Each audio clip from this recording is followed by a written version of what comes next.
Ustadz, apa yang dimaksud dengan madhab dan bagaimana hukumnya bermadhab? Baik, saya ada bahasan yang khusus tentang hal ini dalam fikih ikhtilaf. Coba kita lihat sebentar ya.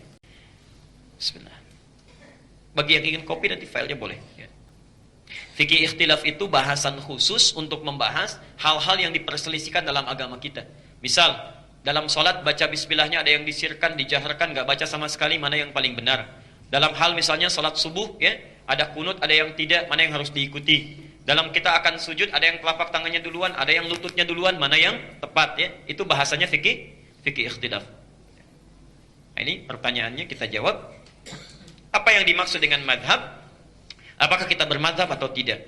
Saya ingin terangkan dengan cepat dulu, perhatikan ke sini Bapak Ibu sekalian. Zaman Rasulullah sallallahu alaihi wasallam, beliau diutus untuk menerangkan ajaran Islam. Ya. Diberikan bekal oleh Allah supaya dengan ajaran Islam itu bisa baik, kembali kepada asalnya, diturunkan satu Al-Qur'an, wahyu yang langsung turun dari Allah. Yang kedua, diberikan kemampuan untuk menafsirkan dan menjelaskan kandungan Quran itu. Disebut dengan hadis atau sunnah. Jelas sampai sini? Jadi tugas Nabi menyampaikan Quran, penyampaian ajarannya ini disebut dengan sunnah. Karena itu setiap umatnya wajib untuk beribadah sesuai dengan Quran dan sunnah. Tidak mungkin ngambil yang lain. Tidak mungkin ngambil yang lain. Karena Nabi hanya ditugaskan dua hal ini. Ya. Diturunkan Quran, minta disampaikan. Kemudian yang kedua, dijelaskan, penjelasannya disebut dengan sunnah dalam semua aspek kehidupan, Saya percepat. Ketika Nabi mengajarkan Al-Quran dan Sunnah, yang menerima para sahabat, ya. Disebut sahabat ada beberapa syarat, umumnya 3. 1, hidup semasa dengan Nabi, sezaman. Yang kedua, melihat Nabi. Yang ketiga, beriman pada Nabi sampai wafat, sampai meninggal. Ya. Kalau keluar dari 3 syarat ini, maka tidak disebut sebagai sahabat. Contoh, hidup semasa dengan Nabi, beriman pada Nabi, tapi tidak pernah melihat Nabi. Itu tidak disebut sahabat, tidak disebut sebagai sahabat. Ya. Contohnya Uwais Al-Qarni. Ya. Uwais Al-Qarni, luar biasa, orang saleh. Ya. Sudah pernah dengar kisahnya? Di ujung saya kalau belum pernah dengarnya. Uwais Al-Qarni nggak melihat Nabi, hidup semasa dengan Nabi, beriman pada Nabi, tapi tidak pernah berjumpa dengan Nabi. Maka tidak disebut sebagai sahabat. Sebaliknya, Musailamah Al-Kadzdzab, hidup semasa dengan Nabi, beriman pada Nabi, melihat Nabi, tapi setelah Nabi wafat langsung mengatakan, saya Nabi baru mendapatkan risalah. Saya ingin memberikan pesan yang sangat kuat. Hati-hati dengan tutur kata kita, karena langsung turun ayat Al-An'am 93. Ya. Wa man azlamu mimman iftara 'ala Allahi kadziba. Siapa orang yang paling zalim dibandingkan orang yang sering berdusta kepada Allah? Di antara dustanya, 1, mengaku-ngaku Nabi. Yang kedua, tidak mengaku Nabi, tapi mengatakan wahyu turun pada saya, padahal nggak pernah turun. Memang tidak mengatakan saya Nabi, tapi mengatakan baru diturunkan wahyu pada saya, tapi wahyu nggak pernah turun. Karena Allah nggak pernah menurunkan wahyu lagi setelah Nabi Muhammad SAW wafat. Maka orang seperti itu, perhatikan, kalau tidak bertobat sebelum meninggal dunia, maka cara meninggalnya itu, perhatikan, Anda bisa saksikan fi ghamaratil maut, saat dia tersiksa akan meninggal dunia, wal malaikatu basitu aydihim, malaikat membentangkan sayapnya, itu akan memukul-mukul dulu wajah sampai bagian belakangnya. Jadi sebelum dicabut nyawanya dipukul-pukul dulu. Yadribuna wujuhahum wa adbarahum, di ayat yang lain akan dipukul-pukul bagian depan sampai bagian belakangnya sampai sulit, merasakan kesakitan luar biasa. Baru kemudian nyawanya dicabut. Hati-hati ya. Para sahabat menerima Al-Quran dan Sunnah itu jarang sedikit yang menulis. Tidak ada yang mengkodifikasikan kecuali 1-2 orang saja. Paling menulis di batu, di pelepah kurma dan sebagainya. Kebanyakan menghafal. Masya Allah. Orang Arab itu keistimewaannya itu kuat sekali ingatannya. Sekarang agak berkurang, sulit menemukannya. Tapi zaman Nabi, saya waktu kuliah di Tripoli, ada seorang staf namanya Ustadz Mabruk. Masya Allah. Beliau sudah menginput data ribuan mahasiswa. Saya jalan dengan kawan namanya Mas Bahrus ya. Ketika kami jalan bertemu beliau, ditanya, ya Syekh man hadha? Saya bilang, hadha Mahrus, ini Mahrus. Mahrus bin Fulan, disebutkan sampai 5 kakeknya ke atas. Dari sekian ribu mahasiswa yang gak pernah lihat wajahnya. Itu keutamaan orang Arab ya. Karena itu mereka hafal Quran walaupun tidak menulis. Hafal Qurannya, Masya Allah. Dan hafal di dalam kepalanya. Karena hafalan terbagi 2 ya. Ada hafal di luar kepala, ada hafal di dalam kepala. Ini hafal dalam jiwanya. Saking hafalnya, Masya Allah, salatnya luar biasa. Utsman bin Affan, Pak. Utsman bin Affan. Beliau orang sibuk, pebisnis, selalu merantau keluar masuk Madinah. Tapi dalam sibuknya, jangan tanya wajibnya. Sunnahnya nggak ketinggalan. Tahajudnya khatam Quran. Tahajudnya khatam Quran. Umar bin Khattab gak mau kalah. Sehari semalam 4 kali khatam Quran. 2 kali siang, 2 kali malam. Kita ada di mana? Sesibuk apa? Sesibuk apa? Sibuk gak sempat hafal Quran, Masya Allah. Cita-cita paling tinggi masuk surga, surganya Firdaus bersama Nabi. Baca Quran susah. Sini. Kemudian sahabat Nabi SAW meninggal dunia. Sahabat mulai mengajarkan ajaran Nabi kepada para tabi'in. Ya, para tabi'in. Generasi setelah sahabat. Nah, zaman tabi'in ini, kemudian juga ke tabi'ut tabi'in, metode hafalan, ya, itu sudah mulai bertambah dengan catatan. Mulai dicatat. Karena maaf, sahabat saat Nabi meninggal mulai menyebar. Ya, Ali bin Abi Thalib ke Kufah, Mu'adz bin Jabal kemudian ke Yaman. Ya, ada yang kemudian sampai Sa'ad bin Abi Waqqas ke Nusantara, abad ke-7, ya, ke wilayah Barus, 414 km dari kota Medan. Ya, sampai ke Nusantara, Masya Allah. Sampai ke Nusantara. Karena sahabat ini menyebar, ya, Muawiyah bin Abi Sufyan sampai melakukan perjalanan sampai ke wilayah Afrika, ya, Afrika Utara dengan tukang cukurnya Nabi. Tukang cukurnya Nabi itu wafatnya di Libya, ya. Ada kuburannya di situ. Kemudian Muawiyah, Amr bin As, ya, melakukan perjalanan. Muawiyah bin Abi Sufyan juga, kemudian ada masjidnya di Syria, ya. Artinya keluar wilayah Hijaz, menyebar. Ada yang ke Afrika. Ada yang kemudian Afrika Utara umumnya, masuk lewat Libya, sebelumnya Mesir, kemudian Tunisia, ada Maroko, ada Aljazair, nyebrang ke Andalusia, Spanyol sekarang. Perhatikan sini, saya teruskan. Kemudian ada sebagian lagi ke wilayah Persia. Persia bukan Arab, Irak, Iran itu bukan Arab, ya. Ada yang ke Irak, ada yang ke macam-macam. Ada yang selanjutnya dari mulai ke Yaman, Hadramaut, Mu'adz bin Jabal sampai dengan ke Asia. Ada yang ke Asia. Nah, karena negara-negara ini bukan bagian dari negara Arab, sudah menyebar, maka maaf, satu pemahaman terhadap Islamnya nggak sama dengan generasi sebelumnya. Kekuatan hafalannya berbeda. Maka cara mereka belajar dari sahabat untuk menguatkan hafalan dan meyakinkan ditambah dengan catatan. Mulailah mengkodifikasikan ajaran-ajaran Nabi. Jelas sampai di sini? Pelan-pelan. Nah, generasi yang belajar langsung dari para sahabat, tabi'in dan dari tabi'ut tabi'in, langsung belajar dari mereka, kemudian menghimpun, itu dibatasi sampai dengan tahun 200 Hijrah. Sampai tahun 200 Hijrah. Ya.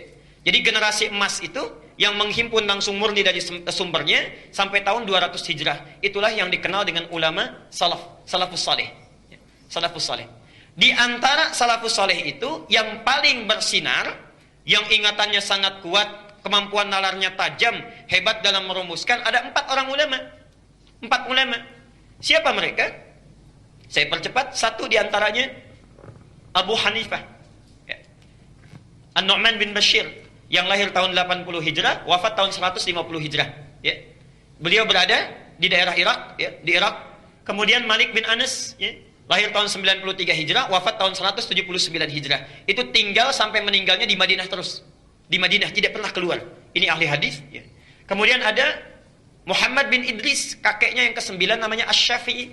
Dikenal dengan Imam Asy-Syafi'i, lahirnya tahun 150 Hijrah. Abu Hanifah meninggal, yang ini lahir. Bu, ingat Bu ya, ini saya berikan motivasi. Imam Asy-Syafi'i saat lahir, itu lahirnya di Gaza. Di Gaza. Lahir tumbuh, ayahnya meninggal. Tinggal ibunya, Pak. Tinggal ibunya. Punya cita-cita orang tuanya supaya anak ini menjadi ulama besar. Sumber ilmu ada di Mekah, digendong jalan kaki oleh ibunya, digendong dengan alas kaki yang terbatas sampai ke Mekah. Dari Palestina di Gaza ke kota Mekah, kalau pakai bis sehari 2 malam, itu jalan kaki ibundanya. Dibawa tawaf. Ada halaqah ulama didudukan di situ. Setelah mendengar dibawa lagi sampai meninggalnya. Sampai sekarang dikenal sebagai ulama besar. Kalau ada jasa yang luar biasa, itu ibundanya.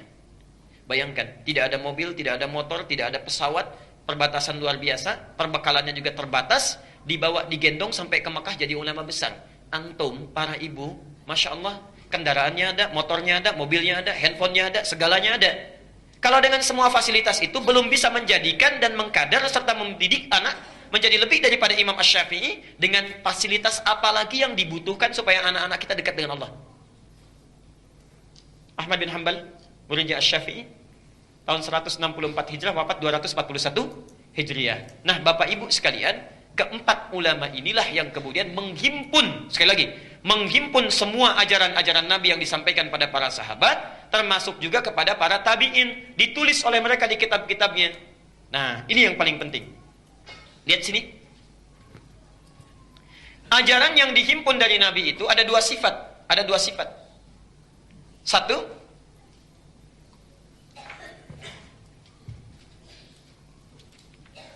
yang sifatnya satu jenis. Jadi dalilnya satu, contohnya satu. Dalilnya satu, contohnya satu. Tidak ada beda, tidak ada ragam. Kalau yang seperti ini, maka kita tidak boleh menyimpang. Tidak boleh menyimpang, tidak usah kreatif. Artinya apa? Kalau Nabi memberikan satu dasar, satu jenis, satu ragam, dalilnya satu, contohnya satu, itu artinya semua orang, semua umatnya dianggap mampu menunaikannya dengan baik. Contoh, saya ingin bertakbir salat, Nabi hanya mengajarkan angkat tangannya, baik yang sejajar dengan bahu ataupun dengan daun telinga, atau memankibai atau dekat dengan kedua telinganya. Maka rumusnya sederhana, kata Nabi, angkat letakkan di dada. Angkat letakkan di dada. Tidak ada rumus lain antara mengangkat dengan meletakkan itu. Karena semua bisa melakukan.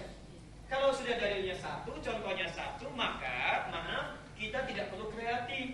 Ya Allah, masa sama orang saya dahulukan yang kanan duluan, sama Allah kok yang kiri duluan? Ya, sedikitlah agak beda supaya lebih baik dalam pandangan Allah. Allah kanan dulu. Allahu Akbar. Nah, ini tidak perlu dilakukan. Ya Allah, kok nggak enak, salam itu kan artinya berbagi ke kanan, berbagi ke kiri. Kalau berbagi itu kan tidak hanya wajahnya, tangannya juga harus ikut memberi. Assalamualaikum, Assalamualaikum. Sampai kiamat kurang 2 hari Anda nggak akan dikasih. Ya. Jadi kalau contohnya satu, dalilnya satu, kita tidak boleh kreatif. Ya. Kalau menyimpang itu yang dimaksud dengan bid'ah, mengada-ngadakan sendiri, nggak ada dalil, nggak ada contohnya. Jelas sampai sini? Yang kedua, ini yang paling penting, dan di sini sering memunculkan perbedaan pendapat, tapi ada sesuatu yang tidak wajar. Berselisih pada yang tidak diketahui, itu yang nggak wajar. Beragam, jenisnya beragam, ragam jenis. Biasanya kalau seperti ini, Nabi dalilnya tidak hanya satu, contohnya pun beragam. Itu ditunjukkan untuk kemudahan umatnya dalam menunaikan ibadah. Karena umatnya dipandang tidak mungkin melakukan itu kecuali dengan beberapa alternatif. Contoh, Sunan Abu Dawud nomor hadis 838 dari Wa'il bin Hujr, dengan yang kedua nomor hadis 840 dari Abu Hurairah. Ini persoalan tentang, maaf, posisi tangan dan lutut atau kaki saat akan sujud. Maaf, kalau akan sujud itu tangan duluan atau lutut duluan? Tangan dulu, baik. Apa dalilnya? Lutut duluan. Hati-hati, karena ada suami istri tidak tegur sapa, ini kisah nyata. Suaminya langsung yang bilang, suami istri tidak tegur sapa semalaman karena persoalan ini. Suami sholat isya tidak ke masjid, ya, ke rumah, kemudian malamnya di rumah karena terlambat datang dari kantor, ya. Kemudian istri melihat, begitu turun, maaf, lututnya duluan. Dari yang tidak, sami Allah liman hamidah, kemudian akan sujud, lutut duluan. Selesai sholat, kata istrinya, papa itu sholatnya nggak sesuai sunnah. Kenapa? Kok lutut duluan, harusnya tangan dulu? Mama yang nggak baca hadis, katanya. Padahal dua-duanya nggak baca. Dua-duanya nggak baca. Yang satu dengar dari guru yang A, satu dari guru yang B.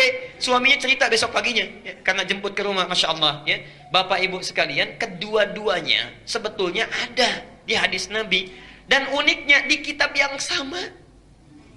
Di kitab yang sama, bedanya 2 nomor.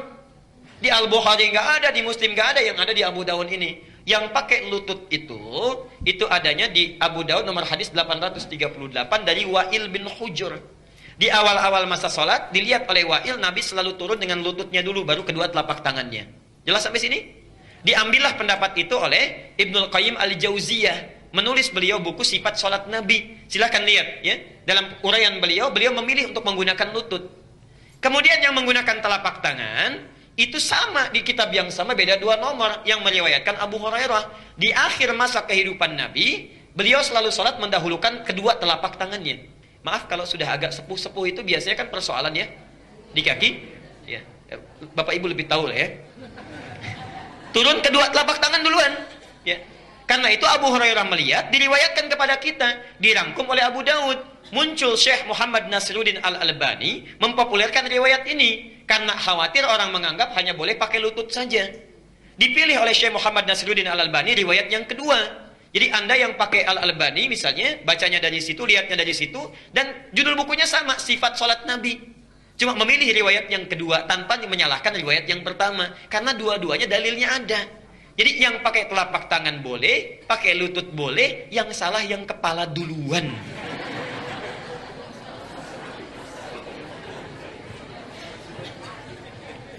Belum apa-apa sudah rame, ya, ini yang benar, ini yang salah. Kalau dua-duanya ada hukumnya, sumbernya ada, dalilnya dari Nabi, maka itu prinsipnya kemudahan. Karena nggak bisa.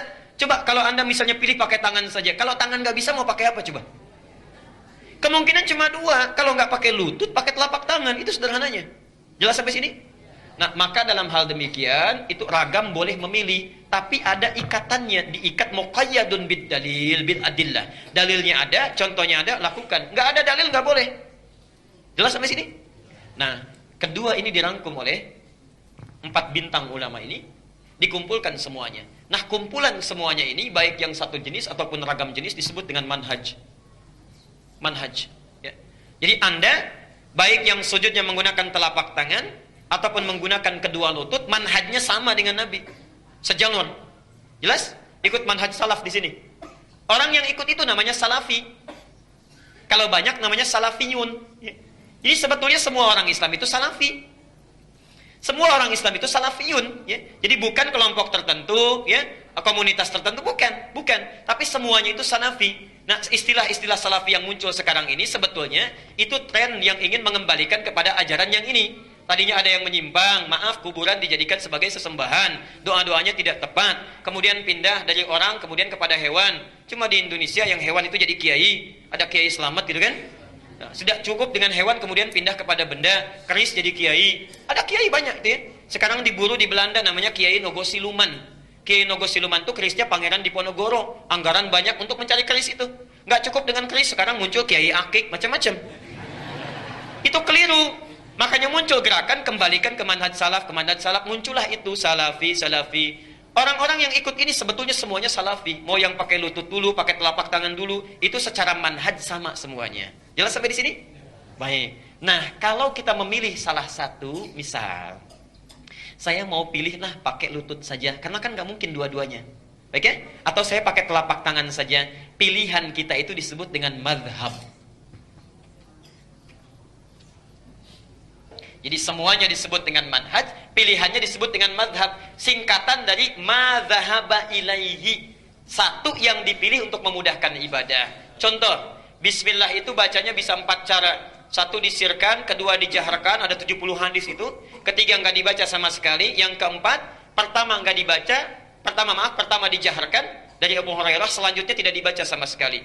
Jadi boleh jaharkan, boleh sirkan, tidak dibaca sama sekali juga silahkan. Yang keempat, dijaharkan yang pertama, selanjutnya enggak dibaca. Maaf. Sekarang saya contohkan. Misal, ini Imam Asy-Syafi'i ngajar. Datang ke satu tempat misalnya. Ke Mesir, Afrika Utara. Orang-orang Mesir belum tahu bacaan sholat. Saya mau sampaikan, diajarkan semuanya cara bismillah atau diajarkan satu saja? Orang yang belum tahu bacaan sholat, belum mengerti sholat, mau diajarkan seluruh bacaan atau satu saja? Satu. Nggak mungkin keseluruhannya. Baru datang belum pada bisa sholat. Saat baca bismillah bisa dijaharkan, bisa disirkan, bisa tidak dibaca sama sekali. Orang bingung. Pilih salah satu. Nah, saat dipilih salah satu itu, itulah yang disebut dengan madhab. Akhirnya apa? Abu Hanifah memilih nggak baca sama sekali. Malik memilih tidak baca sama sekali. Asy-Syafi'i memilih juga dijaharkan. Ahmad bin Hambal menengahi, saya pilih disirkan saja. Semua ada dalilnya dari Nabi. Ketika dipilih itulah kemudian menjadi namanya apa? Madhab. Guru-guru ini mengajarkan, turun murid-muridnya. Ini diantaranya. Hanafi, Masya Allah, itu punya murid namanya Abu Yusuf, punya murid lagi Asy-Syaibani, punya murid Ad-Dahlawi, penyebarannya di Asia Selatan. Jadi kalau Bapak Ibu misalnya ke India, ke Pakistan, mazhabnya Abu Hanifah itu, Hanafi. Ya. Jadi kalau Bismillah itu pasti nggak pakai sama sekali. Kunut nggak pakai kunut, nggak ada kunut subuh, nggak ada. Ya. Itu Abu Hanifah pilihannya, mazhabnya. Maliki punya murid Ibnu Wahab, Ibnu Wahab punya murid namanya Suhnun. Suhnun punya murid sampai sekarang masih hidup, Syekh Ar-Rabiti, tinggalnya di Libya. Alhamdulillah saya pernah langsung belajar kepada beliau. Matanya tidak bisa lihat, tapi mata hatinya sangat tajam. Satu kali kami membacakan kitab, kawan kami membacakan. Begitu membacakan kitab, kata Syekh kami ini, Syekh Ar-Rabiti, "Kif ya bunai, tilka nuqtah wa laysatil fasilah." Anakku tolong berhenti di situ, itu katanya titik bukan koma. Kata muridnya, Syekh tapi di sini koma. Bukan, itu bukan koma tapi titik. Barangkali ada noda di situ ke bukunya. Itu terbitan mana? Terbitan sekian. Iya betul, itu halaman sekian, paragraf sekian, baris sekian, huruf nomor sekian. Kalau Anda tidak percaya, bandingkan dengan kitab yang lainnya. Itu Syekh Ar-Rabiti. Masya Allah. Maaf ya, buta matanya karena saking banyaknya baca. Tahajud tidak henti-henti, puasanya rajin, ahli fikih, mata buta karena banyak membaca untuk mendekatkan diri kepada Allah. Antum dikasih mata sampai sekarang bisa lihat, baca Quran aja susah. Sudah susah tahajud, Masya Allah. Yang sunnah tertinggalkan, yang wajib terlambat, cita-cita masuk surga, surganya Firdaus bersama Nabi, ingin melihat Allah langsung, bagaimana? Imam At-Tirmidzi, Masya Allah, amalannya banyak, hadisnya banyak, tahajud tanpa henti, puasa sunnahnya luar biasa. Di ujung hidupnya itu banyak menangis kepada Allah karena takut kalau pulang itu tidak cukup bekalnya. Dan tangisan inilah yang membuat mata beliau menjadi buta. At-Tirmidzi menangis sampai buta matanya karena takut pulang kepada Allah membawa salah. Antum sampai tidur pun kadang-kadang mimpinya itu salah juga. Ya. Itu sekarang dulu. Afrika Utara penyebarannya. Jadi kalau Anda ke Afrika Utara, Libya, Tunisia, Aljazair, Maroko, nyebrang dikit Eropanya, Italia, Prancis, Spanyol, itu Maliki mazhabnya. Yang kalau bismillahnya nggak dibaca langsung, kunutnya ada tapi disirkan sebelum ruku. Ya, kalau dalam salat subuh itu Maliki, itu Maliki. Tapi Syekh Maliki ini nggak pernah keluar Madinah. Murid-muridnya yang datang ke Madinah. Ya, murid-muridnya itu yang tarawihnya sampai 33 kali itu Maliki. Sampai sekarang di Madinah itu 33. Ya, sampai sekarang. Dilengkapkan jadi 36. Ya. Kalau di Mekah 20 sampai dengan 23. Ya. Lihat Asy-Syafi'i punya murid Al-Buwaiti. Asy-Syafi'i ini muridnya Imam Malik. Masya Allah, datang ke tempat Imam Malik salah jadwal. Bukan karena salah tidak tahu, bukan. Karena berangkat jauh-jauh, jalan kaki Pak Ibu. Gak ada mobil, gak ada motor, gak ada kendaraan, jalan kaki ke tempatnya Imam Malik di Madinah, ingin mendapatkan pelajaran kitab Al-Muwatta. Misal, Imam Malik jadwalnya itu hari Rabu. Imam Syafi'i nyampe di sana hari Selasa karena jalan kaki jauhnya itu. Begitu datang ke situ, berdiri, itu sadar beliau, bukan jadwalnya menunggu di depan pintu seharian. Di depan pintu seharian, Masya Allah. Tidak dibukakan pintu karena bukan jadwalnya. Begitu tiba hari Rabunya itu, ya, ilustrasinya, tiba-tiba Imam Malik langsung mengatakan kepada pembantunya, kepada khadimnya, "Iftah," katanya, "ilbab, bukalah pintu itu, di depan sudah ada seorang pemuda menunggu." Padahal Imam Malik tidak pernah lihat. Buka pintu, di depan sudah ada seorang pemuda menunggu. Begitu dibuka, datang Imam Asy-Syafi'i itu, ditanya, ya, "Ada keperluan apa?" katanya. "Punya hajat apa?" Kata beliau, "Saya ingin belajar hadis dari Anda." Kata Imam Malik, "Apa yang sudah kamu punya?" Kata Imam Asy-Syafi'i, "Hafidhul Muwatta." Saya sudah hafal kitab Al-Muwatta. Jadi menunggu di depan pintu syekhnya itu sambil menghafalkan kitab Al-Muwatta yang tebalnya itu 2 kali buku ini dalam semalaman hafal. Imam Asy-Syafi'i. Dalam semalaman hafal itu Imam Asy-Syafi'i. Dan dalam keadaan jadi guru besar pun masih tawadhu juga. Guru sedang istirahat, gak diganggu, ditunggu sampai besoknya. Antum taklimnya di mana-mana, terbuka tempatnya, tidak ada halangan, kendaraannya ada. Datang bukan hanya 1 hadis, 10 hadis kadang-kadang disampaikan. Masih nggak mau datang juga. Masya Allah. Ya. Dengan cara apa lagi mesti dibimbing? Bahkan ada satu lagi yang tidak disebutkan di sini. Masya Allah. Ada orang datang ke tempatnya Imam Malik. Itu jual rumah, jual tanah demi belajar 1 hadis. Datang ke Imam Malik ditolak. Gak mau pulang. Kata Imam Malik, cambuk orang itu. Ke pembantunya, cambuk. Begitu dicambuk sekali, 2 kali, 8 kali. Setelah dicambuk 8 kali, orang ini merintih mengatakan, "Anda zalim Syekh," katanya. Kata Imam Malik, "Kenapa? Saya sudah jual tanah, jual rumah untuk kesini belajar hadis, tapi Anda pukuli saya, Anda zalim. Lalu apa mau kamu? Sesuai dengan jumlah cambukan tadi, berikan saya 8 hadis." Diberikan oleh Imam Malik 8 hadis untuk membayarnya. Kata orang tadi, "Syekh, kurang, tolong cambuk lagi sebanyak-banyaknya." Tolong cambuk lagi sebanyak-banyaknya. Orang mau ngambil hadis 8 saja, mau dicambuk dulu. Antum datang ke sini saking mudahnya, dikasih air minuman juga, disediakan snack juga kalau malam Jumat, belum mau juga belajar, dengan cara apa lagi? Cita-cita masuk surga, surganya Firdaus bersama Nabi, ingin melihat Allah tanpa hijab, Masya Allah. Punya murid namanya Al-Buwaiti, Buwaiti punya murid namanya Al-Bukhari. Jadi Imam Al-Bukhari yang nulis kitab Sahih, ya, Sahih Al-Bukhari itu muridnya Al-Buwaiti, madhabnya Syafi'i. Kemudian Wahbah Az-Zuhaili, saya pernah bertemu beliau di Tripoli, ya. Ini orang Syria, sampai sekarang masih hidup. Di antara karyanya Al-Fiqhul Islami wa Adillatuhu, ya. Wahbah Az-Zuhaili, penyebarannya Asia Tenggara banyaknya, umumnya Asia Tenggara. Kemudian Ahmad bin Hanbal Hambali, punya murid namanya Al-Athram, punya murid lagi Syekhul Islam Ibnu Taimiyah, ya, itu Hambali. Kemudian Ibnu Qayyim Al-Jauziyah sampai berakhirnya di Syekh Al-Albani. Penyebarannya di Teluk, ya. Sekarang di Saudi Arabia, misal di Uni Emirat Arab, di Qatar, itu umumnya mazhabnya Hambali. Yang kalau salat bismillahnya disirkan, ya, nggak ada kunutnya kecuali nazilah dan sebagainya, itu Hambali. Jelas sampai di sini? Nah, Indonesia apa?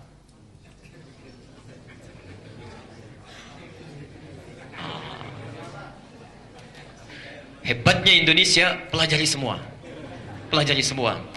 Maka guru-guru kita itu, Masya Allah, ada yang datang ke Afrika Utara, belajar ke Mesir, ya.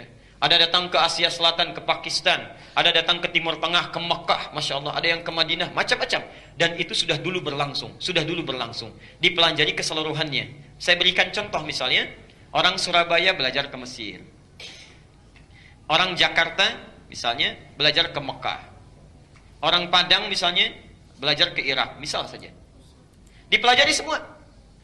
Afrika Utara mazhabnya tadi apa? Maliki, ya. Yang bismillahnya nggak dibaca sama sekali, ya. Masya Allah. Asia Tenggara apa mazhabnya tadi? Syafi'i, yang bismillahnya dijaharkan. Di Teluk mazhabnya apa? Hambali, yang bismillahnya disirkan. Belajarlah di situ. Pulanglah ke Indonesia, Masya Allah. Saat pulang ke Nusantara, misal datanglah tiba-tiba orang Surabaya ke Jakarta, bermakmum di Jakarta. Yang Surabaya ini karena belajar dari Afrika Utara Mesir, ya, bismillahnya dijaharkan, ya, mazhab Maliki kalau Mesir terbagi dua. Misal ke Libya, bismillahnya tidak dibaca sama sekali, ya.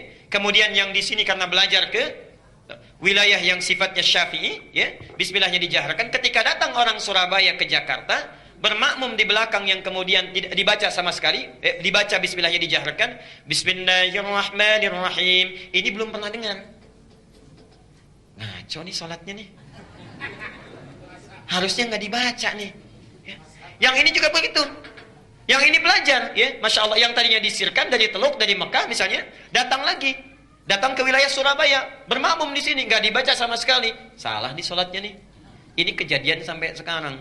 Saya tugas di Mekah 2010, menerima jemaah haji yang pertama. Begitu datang sholat, Masya Allah, isyanya sholat di situ, Allahu Akbar. Imamnya disirkan, Alhamdulillahi Rabbil Alamin. Imamnya Muhammadiyah sini nih. Begitu sholat subuh, imamnya nggak kunut. Lengkap sudah itu. Apa saya bilang kan semalam Muhammadiyah kan yang nggak kunut. Padahal nggak ada Muhammadiyah, nggak ada NU dari zaman Nabi, Masya Allah. Dan yang paling hebat, dua pendiri ormas besar itu bersaudara dan belajarnya sama-sama. Sama-sama berangkatnya bareng, satu nasab yang sama, belajar di satu guru yang sama, kembali yang sama, punya misi yang berbeda. Yuk kita buktikan. Saya agak panjangin sebentar nih, ya.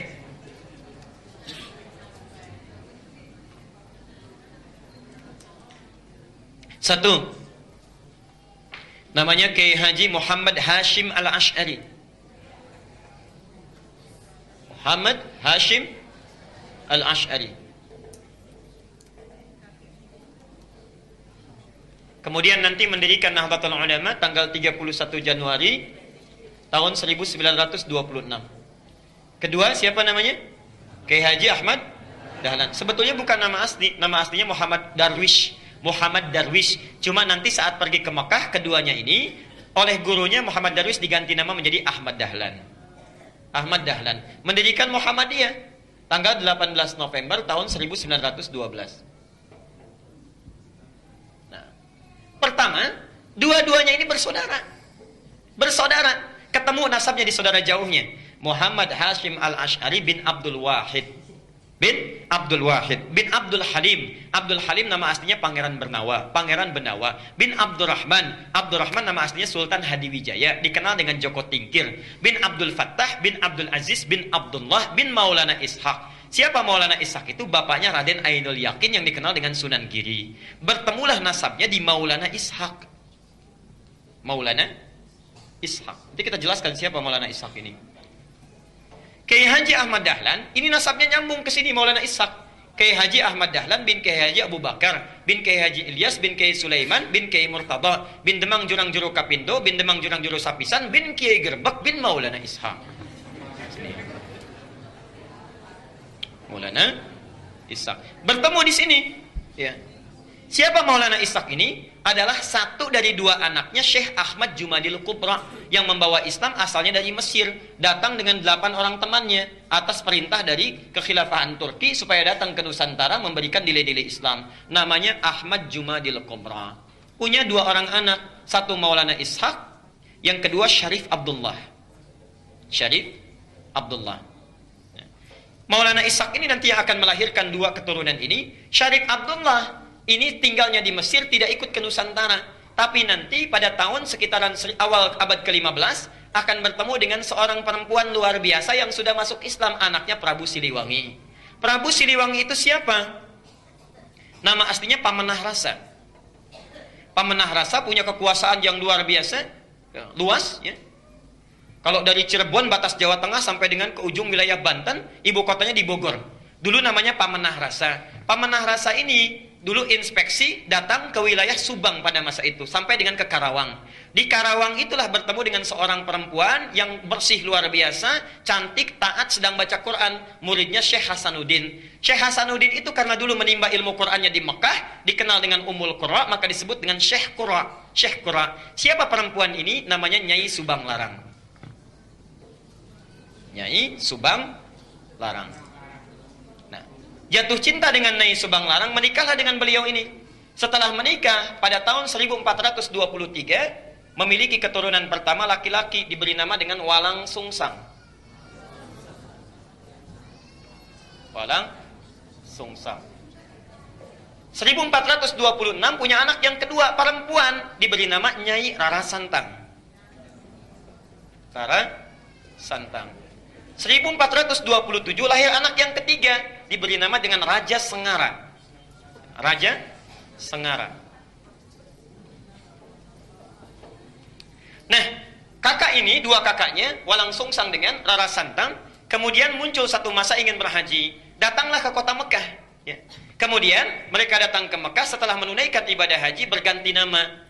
Ini Walang Sungsang menjadi Ki Abdullah Iman. Kan yang ini ya, Abdullah Iman namanya. Gelarnya Ki Samadullah. Gelarnya Ki Samadullah. Kiai Samadullah. Samadullah. Ini Rara Santang berganti nama menjadi Syarifah Mudaim. Syarifah Mudaim. Saat akan pulang di jalan bertemu dengan Syarif Abdullah. Syarif Abdullah langsung meminang Syarifah Mudaim untuk dijadikan istrinya. Menikahlah kedua orang ini, lantas berangkat ke Mesir. Di Mesir kemudian mereka menyatu, bersama-sama berumah tangga, melahirkan seorang anak namanya Syarif Hidayatullah.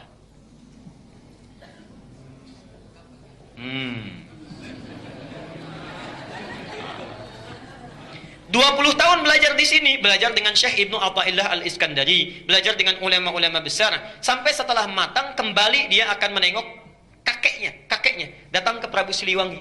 Ya. Karena kakeknya tinggal di wilayah Jati, diberikan kekuasaan di situ, diangkatlah dan dikenal dengan Sunan Gunung Jati di kemudian hari. Itulah Syarif Hidayatullah, keturunan dari sini. Sedangkan Ki Samadullah pergi ke satu wilayah dikenal dengan Lemah Wungkuk. Minta izin pada bapaknya untuk memajukan wilayah itu. Di Lemah Wungkuk itu, Masya Allah, itu etnisnya campuran. Ada orang Cina, orang Arab, orang lokal, masih belum bagus. Minta izin supaya ditata. Campuran dalam bahasa lokal itu disebut dengan caruban. Oh, caruban. Begitu datang ke sini, ya, dikelola, dirawat dengan baik sampai tumbuh pesat luar biasa. Masya Allah, tiba-tiba melihatlah seorang anak perempuan, putri dari seorang pembesar Syah Bandar namanya Ki Gedeng Alang-Alang, punya putri namanya Nyai Kencana Larang. Kencana Larang. Menikah dengan kencana larang. Setelah menikah untuk mengabadikan namanya maka disebut dengan caruban larang, caruban larang, caruban larang. Lisan orang sana menyebut caruban, caruban, caruban. Berubah sekarang menjadi Cirebon, Cirebon, Cirebon, Cirebon. Nah, muncul Cirebon.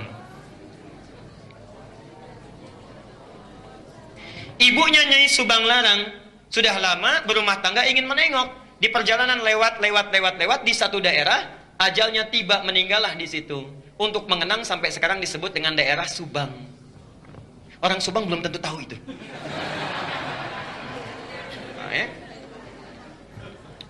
Nah, terus apa cukup?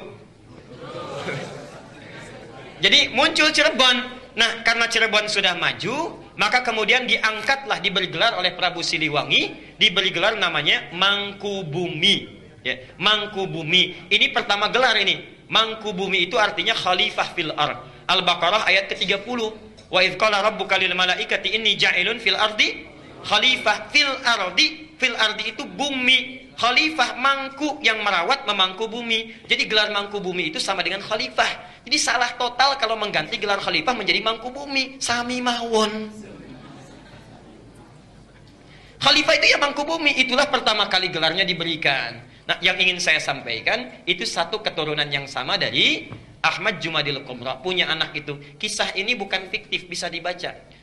Yang paling bagus judulnya Api Sejarah. Ada 2 jilid karya sejarawan muslim namanya Ahmad Mansur Suryanegara. Ahmad Mansur Suryanegara yang dari Bandung. Jilid yang pertama warnanya hitam, halaman 148. Itu dimulai di situ kisahnya. Yang punya bukunya silahkan. Nah, apa hubungannya dengan yang paling atas? Kiai Haji Ahmad Dahlan, Kiai Haji Muhammad Hashim Asy'ari itu berangkatnya bareng, satu keturunan, berangkat bareng. Di Makkah itu berguru pada seorang ulama besar, alim luar biasa dari Minangkabau, namanya Syekh Ahmad Khatib Al-Minangkabawi. Syekh Ahmad Khatib Al-Minangkabawi. Ada juga yang menyebutkan riwayat dari Sambas, Syekh Ahmad Khatib As-Sambasi. Belajar dari situ, setelah selesai, dua-duanya punya keunikan. Kiai Haji Ahmad Dahlan itu senang sekali praktek. Ya, tidak terlalu banyak teoritis. Langsung praktek. Begitu pulang ke Nusantara, langsung mempraktekkan ajaran-ajarannya, membuat persyarikatan, kemudian persyarikatan Muhammadiyah. Muhammad itu nama Nabi, Yah itu nisbah, mengikuti. Jadi ingin memperbaiki keadaan seperti sesuai dengan Nabi. Bikin rumah sakit, bikin sekolah, dan sebagainya. Praktek dakwah. Kiai Haji Hashim Asy'ari, Muhammad Hashim Al-Asy'ari, Masya Allah, beliau itu senang nulis kitab. Beda dengan Ahmad Dahlan. Menulis kitab sampai ada 19 karya beliau dihimpun di satu kitab besar. 19 kitab, dari mulai pertama adab dalam menuntut ilmu, kedua risalah Ahlussunnah wal Jamaah, ada kitab An-Nurul Mubin fi Mahabbati Sayyidil Mursalin, sampai 19 kitab. Masya Allah. Jadi akan menyeimbangkan, saudaranya praktek, yang satu memberikan teorinya. Itu asalnya. Dan kalau Anda baca buku aslinya, kitabnya, Masya Allah, itu sama persis, gak ada bedanya. Aliran-aliran menyimpang yang ditanya jawab disebutkan sama sekali. Misal, risalah Ahlussunnah wal Jamaah buka halaman ke-9. Faslu awal zuhuril bid'ah fi ardi Jawa wal mubtadi'ina fiha. Pasal menerangkan tentang awal munculnya bid'ah di tanah Jawa dan siapa tokoh-tokohnya. Bid'ah yang dimaksudkan bukan fikih tapi akidah. Halaman ke-10 paragraf yang kedua, baris 1 sampai dengan baris yang keempat. Silahkan lihat. Wa minhum rafidhiyuna. Di antara aliran bid'ah itu adalah Syiah Rafidah. Syiah, ya. Beliau langsung menyebutkan, bukan saya. Beliau langsung yang menyebutkan. Asalnya semua Sunni, kata beliau itu, semua Sunni. Cuma terjadi di tahun 1333 Hijrah sama dengan 1909 Masehi. Datang tiba-tiba entah dari mana, ada satu aliran disebut dengan Syiah. Pekerjaannya yasubbuna sayyidana Abu Bakrin wa Umar radhiyallahu anhuma. Seringkali mencela 2 sahabat Nabi, yaitu Abu Bakar dan Umar. Disebutkan dalilnya, hadisnya. Kemudian halaman yang ke-11-nya, wa minhumul abahiyuna, ada aliran kepercayaan abal-abal, abahiyun, semua boleh. Siapa mereka? Yang merasa dekat dengan Allah, wasafa qalbuhu, hatinya merasa sudah bersih, jernih. Sehingga kalau sudah bersih jernih itu tidak berlaku ketentuan dan larangan. Jadi kalau nggak sholat pun nggak apa-apa karena sudah dekat dengan Allah. Gelarnya tinggi, Pak Kiai kok nggak sholat ya? Kan sudah adzan. Jasad bapak bersama adik, tapi roh bapak sedang sholat. Nah itu diantara yang kacau itu ya. Jadi larangan nggak berlaku karena sudah dekat dengan Allah. Ini penyimpangan langsung disebutkan di Quran surah ke-2 ayat 80 Al-Baqarah. Ya. Ada lagi aliran yang reinkarnasi tanasukhil arwah, ya. Bahkan ada jahlatul mutasawwifah, orang sufi yang paling bodoh. orang sufi yang paling bodoh. Disebutkan oleh beliau. Siapa itu?